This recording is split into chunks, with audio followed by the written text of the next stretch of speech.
Si vous permettez que je parle de l'atténuation, l'atténuation c'est très important d'atteindre cet objectif.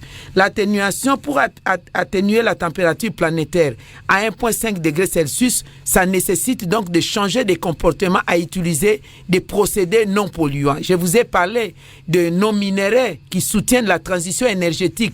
Désormais en République démocratique du Congo, tout ce qu'il y a comme ressources naturelles de la RDC ne sera plus exploiter, exporter en brut. Exploiter, oui, transformer localement en vue de leur donner une plus-value pour que la RDC aussi, les populations congolaises participent, bénéficient, accèdent aussi à la transition énergétique. Pourquoi? Parce que le gouvernement congolais a levé l'option désormais de lier d'abord la protection de l'environnement au développement. Dans le cadre de la diversification de l'économie, parce que nous avons, c'est vrai, besoin de l'oxygène, mais nous avons aussi besoin du pain. Et les protecteurs de ces couverts forestiers ont droit aussi à une vie décente. Les cahiers de charges de la RDC, je crois que j'ai déployé longuement. Je peux résumer juste pour dire que la valorisation de nos ressources et que la compensation proportionnellement aux services rendus à l'humanité.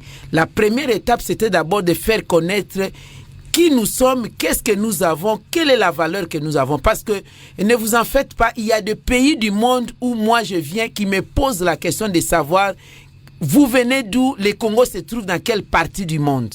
Ne pensez pas qu'automatiquement on nous connaît, mais le travail que nous sommes en train de faire maintenant, ça nous permet maintenant de nous connaître.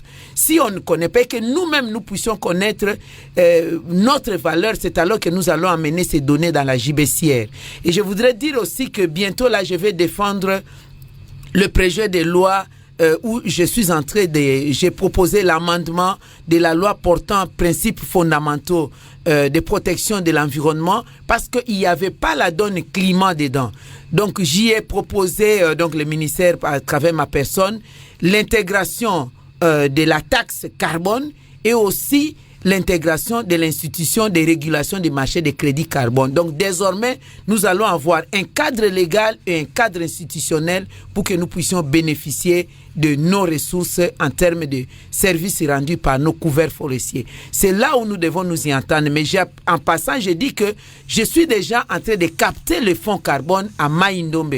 Par exemple, ça se fait dans le formel avec une entreprise privée où il y a en échange la population de Mai-Ndombe est témoin, les écoles construisent, les hôpitaux construisent. Mais ça se fait à petite échelle parce que nous n'avions ni cadre légal ni cadre institutionnel. Maintenant, je vais mettre tous les forêts de la République démocratique du Congo en programme avant d'accéder à ces crédits carbone. C'est pourquoi je travaille en étroite collaboration avec tous les gouverneurs de nos provinces qui ont les forêts dans leur juridiction. Radio Okapi, le souffle du Congo.